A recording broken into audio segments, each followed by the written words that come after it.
Praise the lord. మన ప్రభు అయినటువంటి యేసుక్రీస్తు నామములో మీ అందరికీ క్షేమములు కలుగునుగాక. దేవుడు మన మధ్యలో ఉన్నాడు. మన స్తుతుల మీద ఆశీనుడుగున్న దేవుడు, మనతో మాట్లాడబోతున్న దేవుడు. ఆయన మాటలెంతో శ్రేష్టమైనవి, ఆయన మాటలెంతో మేలుకరమైనవి, ఆయన మాటలు ఎంతో దీవెనకరమైనవి, ఆయన మాటలు ఎంతో ఆశీర్వాదకరమైనవి. ఆ మాటల యందు నమ్మిక ఉంచాలి, విశ్వాసం ఉంచాలి, ఆయన వైపు చూడాలి, ఆయన చిత్తానుసారంగా మనం నడుచుకోవాలి. అది మనకును మన కుటుంబాలకును మేలుకరమో దీవెనకరమో ఆశీర్వాదకరమో. రీసౌండ్ ఉండకుండా చూడాలి. అక్కడ తగ్గించి నాకు కూర్చో. హల్లెలూయా చెప్దాం. హల్లెలూయా. ఈ దినం ప్రత్యేకముగా విజ్ఞాపన ప్రార్థన అనే దాని గురించి మనం ధ్యానం చేద్దాం. విజ్ఞాపన ప్రార్థన.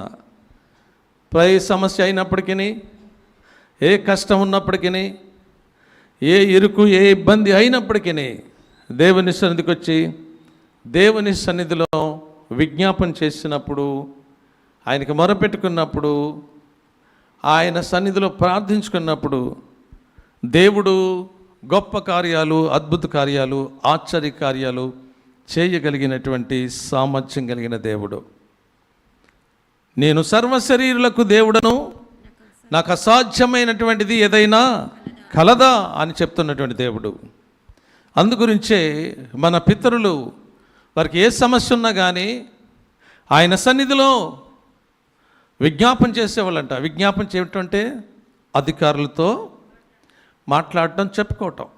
నాకు ఈ సమస్య ఉంది, నాకు ఈ కష్టం ఉంది, నాకు ఈ బాధ ఉంది, నాకు ఈ వేదన ఉంది అని దేవునితో చెప్పుకున్నప్పుడు దేవుడు తప్పనిసరిగా ప్రార్థన విని ప్రతిఫలము ఇచ్చినటువంటి దేవుడు. దేవునికి మహిమ కలుగునుగా. హల్లెలూయా.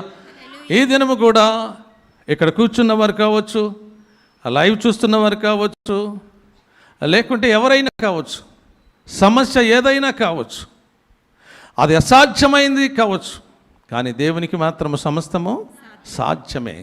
ఆయనకు అసాధ్యమైంది ఏది కూడా లేదు ప్రియులారా. అందుగురించే దేవుడు చేయగలడని, సామర్థ్యం కలిగిన దేవుడని మనము నమ్మాలి. నమ్మితే దేవుని మహిమను చూస్తాం.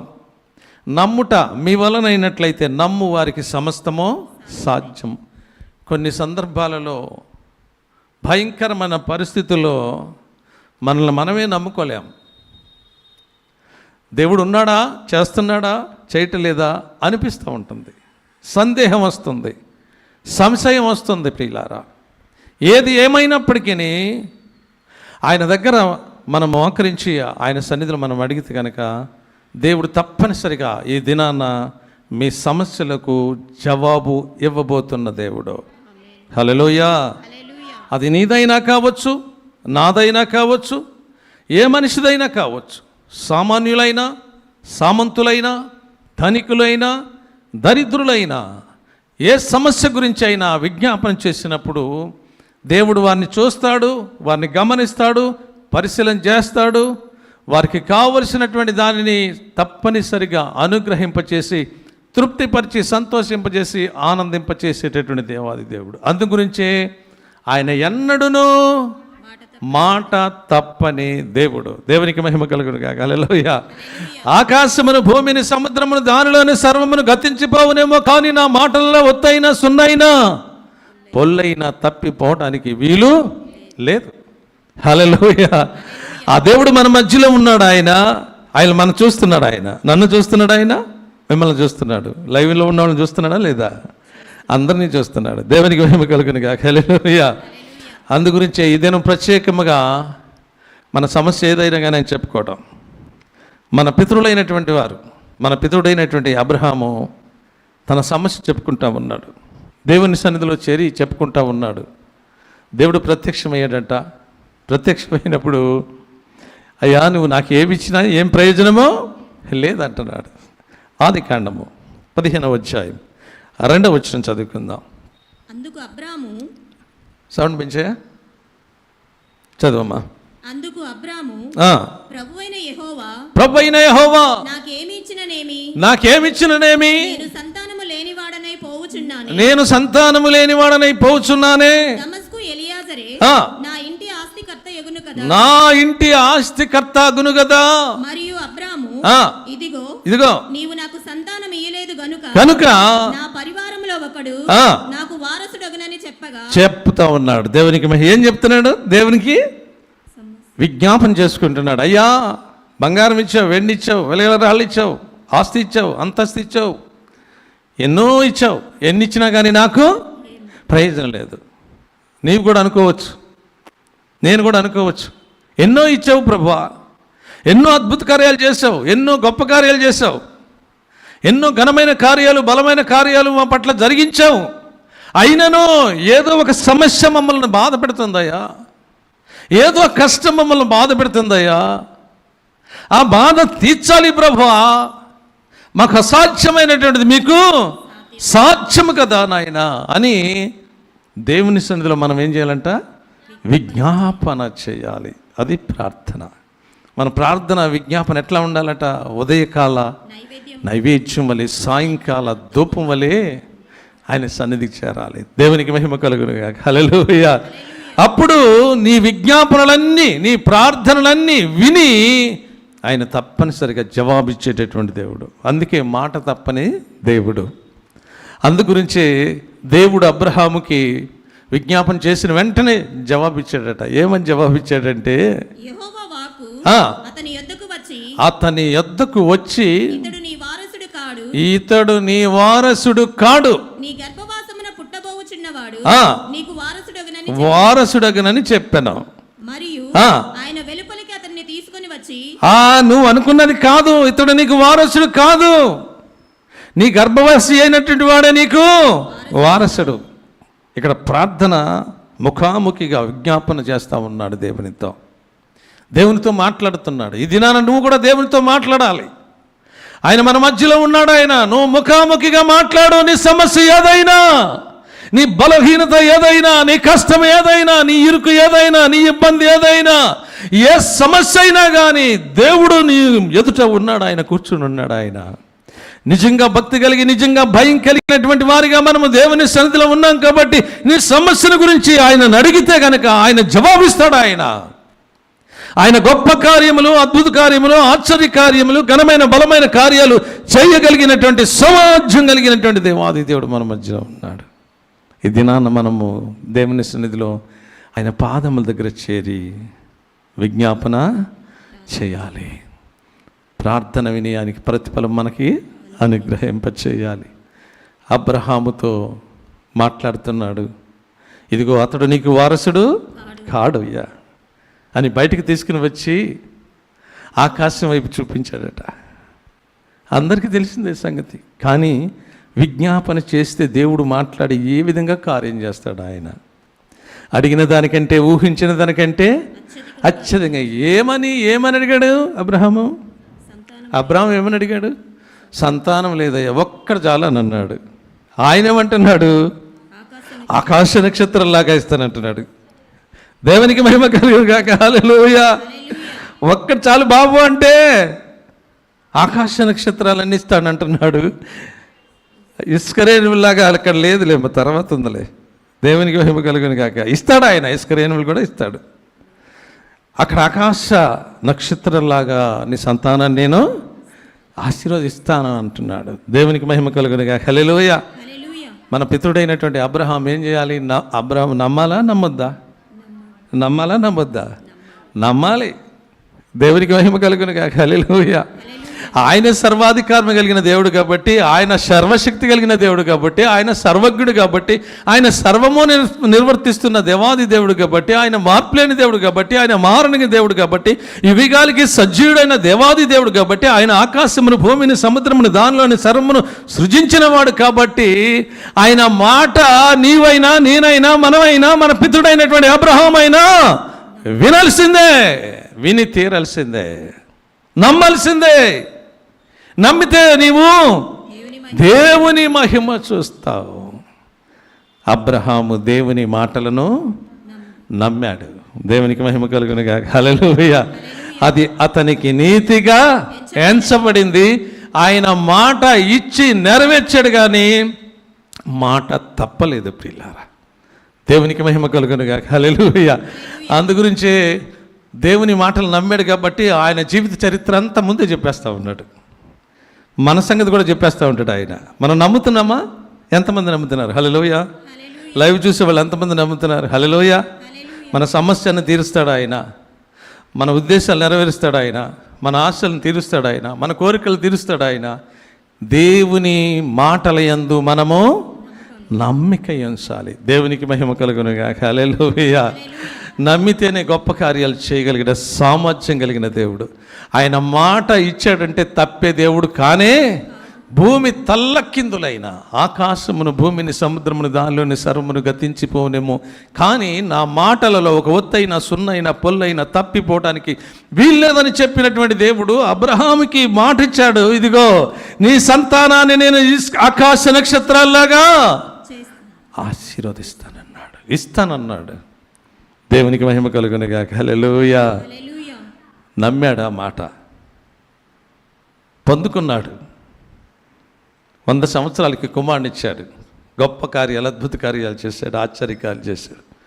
17వ వచనంలోకి వచ్చేవరకు మరలా ప్రత్యక్షమై మాట్లాడుతూ ఉన్నాడు. ఆదికాండం 17వ అధ్యాయం 1వ వచనంలో ఏమంటున్నాడు అంటే 99 ఏండ్ల వాడైనప్పుడు ప్రత్యక్షమై నేను సర్వశక్తి కలిగినటువంటి దేవుడను, నా సన్నిధిలో నడుచుచు నిందారహితుడవై ఉండము. నాకును నీకును మధ్య ఒక నియమించి నిన్ను అత్యధికముగా అభివృద్ధి పొందించి దేవునికి మహిమ కలుగునుగాక. హల్లెలూయా. ఆ మాట కూడా నమ్మాలి. ఇక్కడ ఉన్నవారు నమ్మాలి. నీ విషయం ఏంటో నీకే తెలుసు, నా విషయం ఏంటో నాకే తెలుసు. ఎవరి మనసులో ఉన్నది వాళ్ళకే తెలుసు, ఎవరి బాధలు వాళ్ళకే తెలుసు, ఎవరి కష్టాలు వాళ్ళకే తెలుసు. ప్రియులారా, నా కష్టం ఏంటో నాకే తెలుసు, నీ కష్టం ఏంటో నీకే తెలుసు, లేకుంటే మన కుటుంబంలో ఉన్న సమస్యలు ఏంటో మీకే తెలుసు. ఇతరులకు తెలియవు. నీ బాధ ఏంటో, నీ కష్టం ఏంటో, నీ ఇరికేంటో, నీ ఇబ్బంది ఏంటో. ఈ సమయంలో ఇంకెవరికి తెలుసు అంటే మన మధ్యలో ఉన్నటువంటి ఆత్మస్వరూపుడుగా, అదృశ్యుడిగా ఉన్న దేవునికి తెలుసు. అందుగురించి అంటున్నాడు, ఇది నాన్న అలనాడు మన పితరుడైన అబ్రహాముతో అన్న మాట నీతో అంటున్నాడు. నేను సర్వశక్తి కలిగిన దేవుడను, నా సన్నిధిలో నీవు నడుచుచు నిందారహితుడిగా ఉండాలి. నీవు అడిగింది పొందుకోవాలంటే, అడిగింది కావాలంటే, స్వస్థత కావాలంటే, బాగుపడాలంటే, నీ సమస్య తీరాలంటే కనుక నువ్వేం చేయాలి? దేవునికి మహిమ కలుగును గాక. నిందారహితులుగా ఉండాలి. ఆయన సన్నిధిలో ఆయన ఉన్నాడు. ఆయన మనం చూస్తున్నాడు, మనల్ని గమనిస్తున్నాడు, పరిశీలన చేస్తున్నాడు. ఆయన బాధపరచబడి వారికి న్యాయం తీరుస్తాడు. ఆయన కృంగిన వారిని లేవనెత్తాడు, సమస్యలన్నీ తీరుస్తాడు. ఆయన నీవు ఏం చేయాలి? ఆయనకు విజ్ఞాపన చేయాలి, చెప్పుకోవాలి. ప్రభువా నాకు ఈ బాధ, ప్రభువా నాకు ఇది ఉంది, ప్రభువా నాకు ఇది ఉంది. నువ్వు తీర్చగలిగిన సామర్థ్యం కలిగిన దేవుడు అని నమ్ముచున్నానయ్యా అని ఆయన ముందు పెడితే, నువ్వు హృదయాన్ని ఆయన ముందు కుమ్మరించుకుంటే ఆయన అంటున్నాడు, నేను సర్వశక్తి కలిగిన దేవుడను, నాకు అసాధ్యమైంది ఏది లేదు, నా సన్నిధిలో నీవు నిందారహితుడిగా ఉండు, నీతో ఒక నిబంధన చేస్తా, నీ సంతానాన్ని ఈ ఆకాశ నక్షత్రాల్లాగా చేస్తానని చెప్తున్న దేవుడు, నమ్మదగిన దేవుడు. అబ్రాహాముని అబ్రహాముగా మార్చి గొప్ప కార్యాలు చేసి ఆయన ఇచ్చినటువంటి నిబంధన నెరవేర్చాడు. దేవునికి మహిమ కలుగునుగా. హల్లెలూయా. ఇంకెవరైనా సరే ఏదైనా కానీ ఏదైనా చేస్తే కనుక దేవుని సన్నిధికి వచ్చి కన్నీరు కార్చి ఆయన సన్నిధిలో విజ్ఞాపన చేస్తే కనుక తప్పనిసరిగా వారి సమస్యలన్నీ తీరుస్తాడు. తన కుమారుడైన ఇస్సాకునిచ్చాడు. దేవుడు పెంచాడు, పెద్ద చేశాడు, భక్తిపరుడుగా పెరిగాడు. వివాహం జరిగింది. వివాహం జరిగిన తర్వాత తనకు కూడా ఒక సమస్య, నీకు ఒక సమస్య, నాకు ఒక సమస్య. ప్రతి మనిషికి సమస్య ఉంటుంది, లేకుండా లేదు. ఆస్తి లేదా, అంతస్తు లేదా, హోదా లేదా, భక్తి లేదా, అన్నీ ఉన్నాయి కానీ ఏదో ఒక సమస్య. ఇస్సాకు కూడా ఒక సమస్య వచ్చింది. ఏం చేయాలి? దేవుని సన్నిధిలో విజ్ఞాపన చేసుకోవాలి. నీకు సమస్య ఉంది, దేవుని సన్నిధిలో విజ్ఞాపన చేయాలి. నీకు బలహీనత ఉంది, దేవుని సన్నిధిలో విజ్ఞాపన చేసుకోవాలి. నీకు సమస్య ఉంది, నీకు బాధ ఉంది, దేవుని సన్నిధిలో విజ్ఞాపన చేసుకోవాలి. ఆ ప్రార్థన దేవుని సన్నిధికి వెళ్ళి నీకు జవాబు తప్పనిసరిగా నువ్వు నిజంగా దేవుని సన్నిధిలో నిందారహితుడిగా ఉన్నట్లయితే, ఆయన సన్నిధిలో నడుచుకున్నట్లయితే దేవుడు తప్పనిసరిగా ఒక గొప్ప కార్యం, అద్భుత కార్యం ఎవరి పట్ల అయినా ఆయన చేయగలిగినటువంటి సామర్థ్యం కలిగిన దేవుడు, నమ్మదగిన దేవుడు, నమ్మకమైన దేవుడు. అందుగురించే ఇస్సాకు దేవుని సన్నిధికి వెళ్ళి విజ్ఞాపన చేస్తున్నాడట. చూడండి, ఆదికాండం 25వ అధ్యాయం 21వ వచనం నుండి చదువుకుందాం. ఆదికాండము. ఇస్సాకు భార్య గొడ్రాలు గనుక అతడు ఆమె విషయమై యెహోవాను ఏం చేస్తున్నాడంట? వేడుకుంటున్నాడంట. దేవునికి మహిమ కలుగును గాక. హల్లెలూయా. యెహోవానంట వేడుకుంటున్నాడట. అంటే విజ్ఞాపన చేస్తున్నాడు. అయ్యా, నా సమస్య ఇది, నా కష్టము ఇది, నా బాధ ఇది.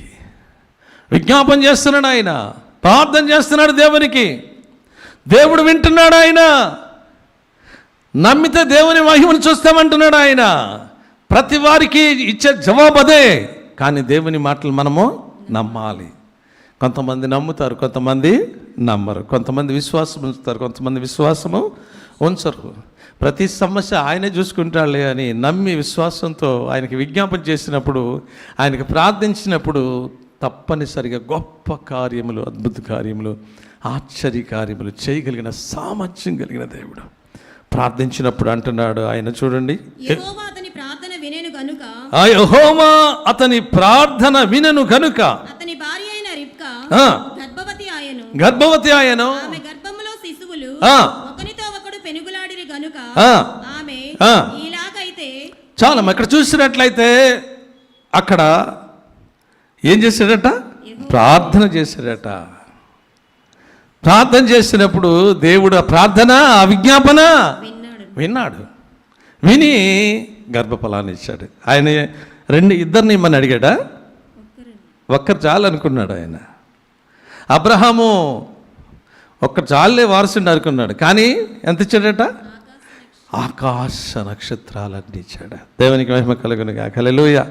ఇస్సాకు ప్రార్థన చేశాడు, గర్భఫలం ఇయ్యయ్యా అన్నాడు. అంతే, ఒక్కడిని అడగలేదు, ఇద్దరిని అడగలేదు.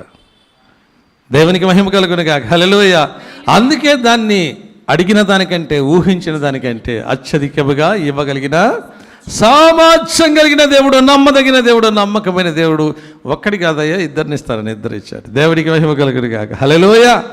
ఆయన విజ్ఞాపన విన్నాడు, ఆయన ప్రార్థన విన్నాడు, ఆయన జవాబు దొరికింది. ఈ దినాన్ని కూడా మన ప్రార్థన వింటాడు, మనకి జవాబు దొరుకుతుంది, మన సమస్య తీరుతుంది, మన కష్టం తీరుతుంది, మన ఇరుకులు తీరుతాయి, మన ఇబ్బందులు తీరుతాయి. ఆయనకు అసాధ్యమైనటువంటిది ఏది కూడా లేదు. ఆయన సర్వభూమికే మహారాజు అయ్యి ఉంటున్నాడు. రాజు తలుచుకుంటే దెబ్బలకు కొదువు లేదయ్యా. నమ్మితే కనుక మనం దేవుని మహిమను చూస్తాం ప్రియులారా. అందుకని నమ్ముట నీ వలనైనట్లయితే నమ్ము వారికి సమస్తమా సాధ్యమని చెప్పిన దేవుడు అబ్రహాము విజ్ఞాపన విన్నాడు, ఇస్సాకు విజ్ఞాపన విన్నాడు. దేవునికి మహిమ కలుగును గాక. హల్లెలూయా. ఇంకొకరిని చూద్దాం. చూడండి, దేవుని వాక్యంలో మొదటి సమూయేలు గ్రంథము మొదటి సమూయేలు గ్రంథము మొదటి అధ్యాయము మొదటి సమూయేలు గ్రంథము మొదటి అధ్యాయం 9వ వచనం నుండి చదువుకుందాం, 8 నుండి చదువు. మొదటి సమూయేలు గ్రంథం.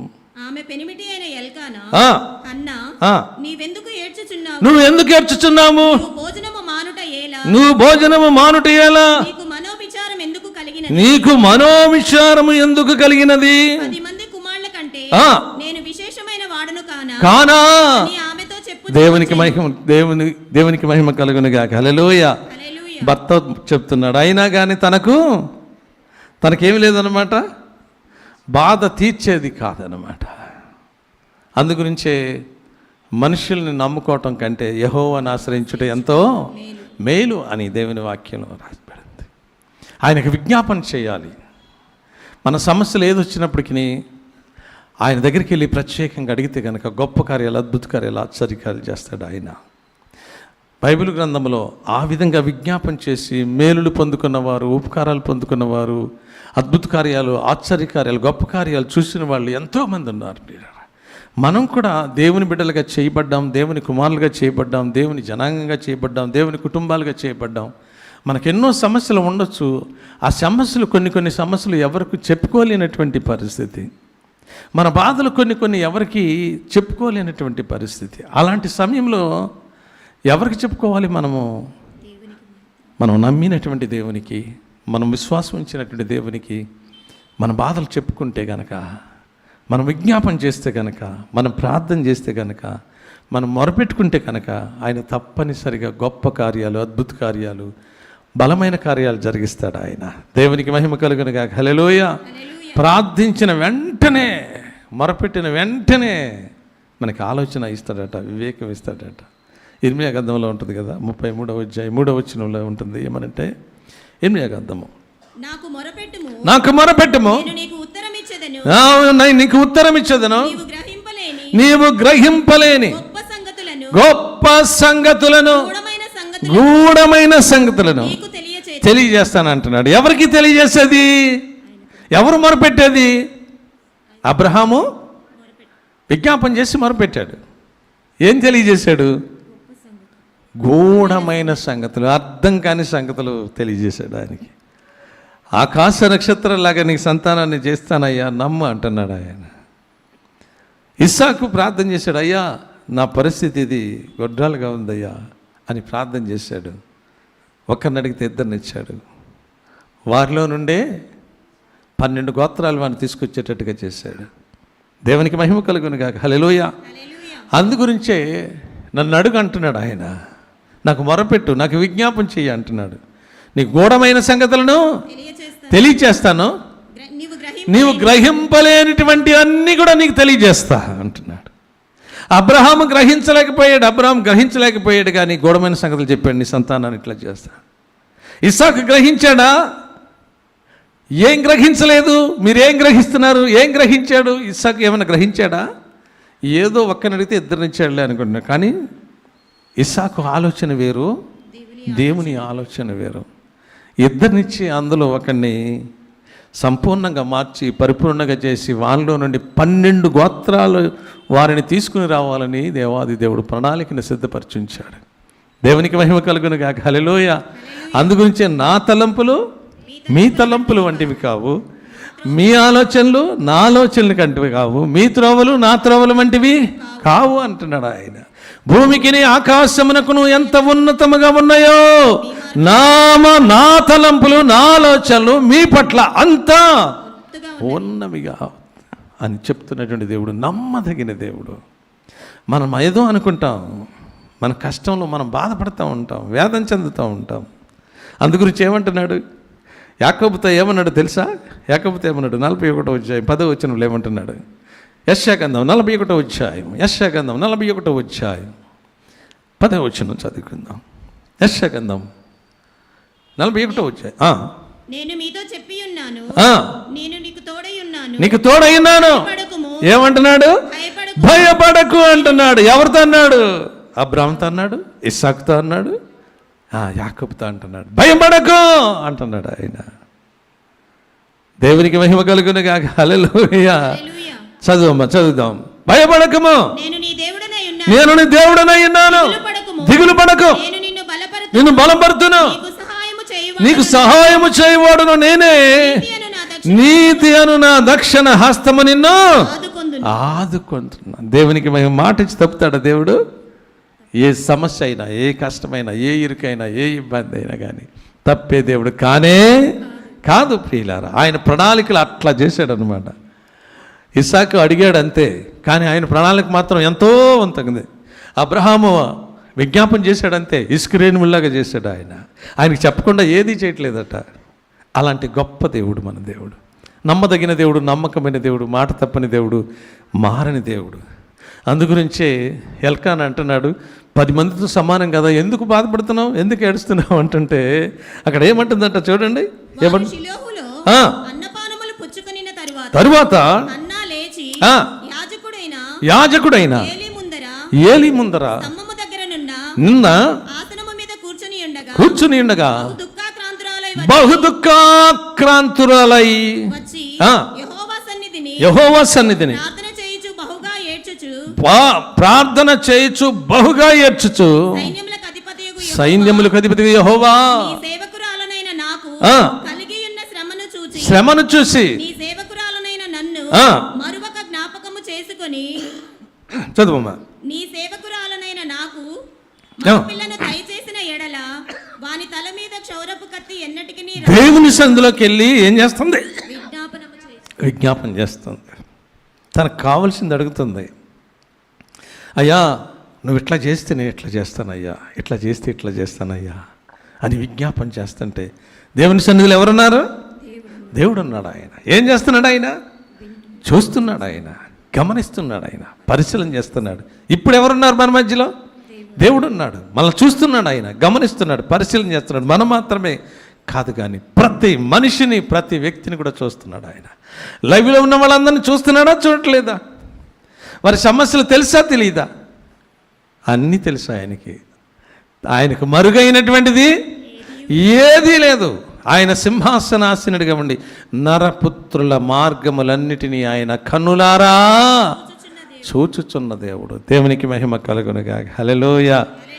అందుగురించే అన్న వెళ్ళి అక్కడ దేవుని సన్నిధిలో కన్నీరు కారుస్తూ ఏడుస్తూ ప్రార్థన చేస్తుంది, మొరపెట్టుకుంటుంది, విజ్ఞాపన చేస్తుంది, ప్రభువా అది కావాలని. అందుగురించి బాధపరచబడే వారికి ఏం చేస్తాడంటే ఆయన న్యాయం తీరుస్తాడు. అబ్రహాంకు ఒక సమస్య, ఇస్సాకుకు ఒక సమస్య, యాకోబుకు ఒక సమస్య, అన్నాకి ఒక సమస్య, నీకో సమస్య, నాకో సమస్య, ప్రతి మనిషికి ఒక్కొక్క సమస్య. దేవునికి మహిమ కలుగునుగా. హల్లెలూయా. ఒకరు భార్య సమస్య ఉంటుంది, ఒకరికేమో భర్త సమస్య ఉంటుంది, ఇంకొకరికేమో పిల్లల సమస్య ఉంటుంది, ఇంకొకరికేమో ఉద్యోగాల సమస్య ఉంటుంది, ఇంకొకరికేమో పనులు దొరకక సమస్య ఉంటుంది, ఆర్థిక ఇబ్బందుల సమస్య, ఇంకెన్నెన్నో చెప్పుకుంటా పోతే కనుక ఎన్నెన్నో ఉన్నాయి ఈ లోకంలో. ప్రతి సమస్యకు జవాబిచ్చేది నువ్వు నమ్మినటువంటి దేవుడే. దేవునికి మహిమ కలుగునుగా. హల్లెలూయా. అందుగురించే దేవుని సన్నిధిలో కన్నీరు కార్చినప్పుడు, విజ్ఞాపన చేసినప్పుడు దేవుడు తప్పనిసరిగా గొప్ప కార్యం, అద్భుత కార్యం చేస్తాడు. ఆయన ఈ దినాన గర్భఫలాల గురించే ఆయన ధోరణిలో మాట్లాడుతూ ఉన్నాడు. ఒక ఫలాల విషయంలోనే కాదు కానీ ప్రతి సమస్య గురించి మాట్లాడుతున్నాడు ఆయన, ప్రతి బాధ గురించి మాట్లాడుతున్నాడు ఆయన, ప్రతి ఇరుకు గురించి మాట్లాడుతున్నాడు ఆయన, ప్రతి ఇబ్బంది గురించి మాట్లాడుతున్నాడు. నీ సమస్య ఏంటో, నీ బాధ ఏంటో నాకంటే మనకంటే ముందుగా ఆయనకు బాగా తెలుసు. ఆయన మన హృదయ రహస్యములను ఎరిగిన దేవుడు కాబట్టి తప్పనిసరిగా మనం విజ్ఞాపన చేసినప్పుడు కార్యం చేస్తాడు. అందుగురించే ఏలీ ఇంకొక రకంగా ఆలోచించాడు. ఇంకొక రకంగా ఆలోచిస్తే అక్కడ జరిగిన తర్వాత 17వ వచనంలో అంటున్నాడు, ఏమని అంటున్నాడు చూడండి. అక్కడ అంతటా ఏలీ నీవు క్షేమముగా వెళ్ళము, ఇశ్రాయేలు దేవునితో నీవు చేసుకొనిన మనవిని ఆయన దయచేయునుగాక ఆమెతో చెప్పాను. దేవునికి మహిమ కలుగును గాక. హల్లెలూయా. ఇశ్రాయేలు దేవుడు నువ్వు చేసుకున్న మనవి నీకు దయచేయునుగాక. నీ సమస్య ఏదైనా, నీ బాధ ఏదైనా, నీ కష్టం ఏదైనా, నీ ఇరుకు ఏదైనా, నీ ఇబ్బంది ఏదైనా కానీ ఈ దినాన మనతో చెప్తున్నటువంటి దేవుడు ఏంటంటే, నీ సమస్య ఏదైనా ఇశ్రాయేలీల దేవుడు నీవు చేసుకున్న మనవిని ఆయన దయచేయునుగాక. ఆమేన్. హల్లెలూయా. మన ప్రతి సమస్యకు జవాబిచ్చి ఆయన మనల్ని సంతోషింపజేయాలని కోరుకుంటున్నాడు. ఆయన భయపడొద్దు అంటున్నాడు. భయపడొద్దని 365 సార్లు అంటున్నాడు. ప్రతి దినం కూడా మనకు చెప్తున్నాడు ఆయన.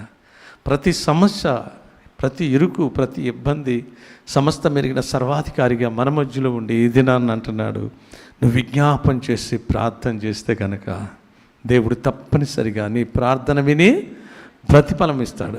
ఆయనను బట్టి మనకున్నటువంటి ధైర్యం, దేవునికి మహిమ కలుగునుగాక. ఎవరికి ధైర్యం? దేవుని బిడ్డలైనటువంటి వారికి ధైర్యం. ఇప్పుడు ఉన్నటువంటి వారందరూ దేవుని బిడ్డలేనా, దేవుని బిడ్డలు కాదా? దేవుని బిడ్డలే ప్రియులారా. ఆయనను బట్టి కలిగిన ధైర్యం ఏంటంటే, ఆయనకి విజ్ఞాపన చేస్తే వారి సమస్య తీరుస్తాడని నమ్మకం, ధైర్యం. దేవునికి మహిమ కలుగునుగాక. హల్లెలూయా. అందుగురించే యోహాను పత్రికలో ఉంటుంది 5వ అధ్యాయము 14-15 వచనాల్లో ఉంటుంది. ఆయనను బట్టి మనకు కలిగిన ధైర్యమేదనగా ఆయన చిత్తానుసారముగా మనం ఏది అడిగినా మన మనవి ఆలకించునది.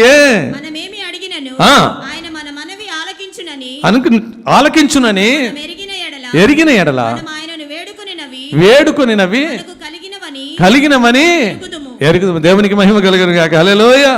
మన విజ్ఞాపనలన్నీ ఆయన తెలుసు. మనం వేడుకోవాలి. అబ్రహాము వేడుకుంటున్నాడు, ఇస్సాకు వేడుకున్నాడు, హన్నా వేడుకుంటుంది, యాకోబు అంటున్నాడు. వేడుకున్నప్పుడు గొప్ప కార్యాలు, అద్భుత కార్యాలు, ఆశ్చర్య కార్యాలు మన పితరుల పట్ల జరిగించిన దేవుడు మన పట్ల జరిగించడా? మనకున్నటువంటి ధైర్యం ఏదనగా, మనకున్నటువంటి నమ్మకం ఏదనగా, ఏదైనా నా తండ్రి నా దేవుడు నన్ను చెయ్యి విడువడు, ఎడబాయడు, నా సమస్యలను తీర్చగలడు, నా కష్టమంతా తీర్చగలడు, నా బాధ అంతా తీర్చగలడు, నా వేదనంతా తీసివేయగలడు. దుఃఖానికి బదులుగా సంతోషాన్ని, ఆనందాన్ని ఇవ్వగలడని ఏ వ్యక్తి అయితే నమ్మి విజ్ఞాపన చేస్తాడో దేవుడు తప్పనిసరిగా జవాబిచ్చేటటువంటి దేవాది దేవుడు. దేవునికి మహిమ కలుగును గాక. హల్లెలూయా. అట్టి కృపలో ఈ దినాన ప్రత్యేకముగా మన మధ్యలో ఉన్న దేవుడు ఇక్కడ కూర్చున్నటువంటి ప్రతి వారి సమస్య తీర్చునుగాక, ప్రతి వారి బాధ తీర్చునుగాక, ప్రతి వారి ఇరుకులు ఇబ్బందులన్నీ లయమగునుగాక.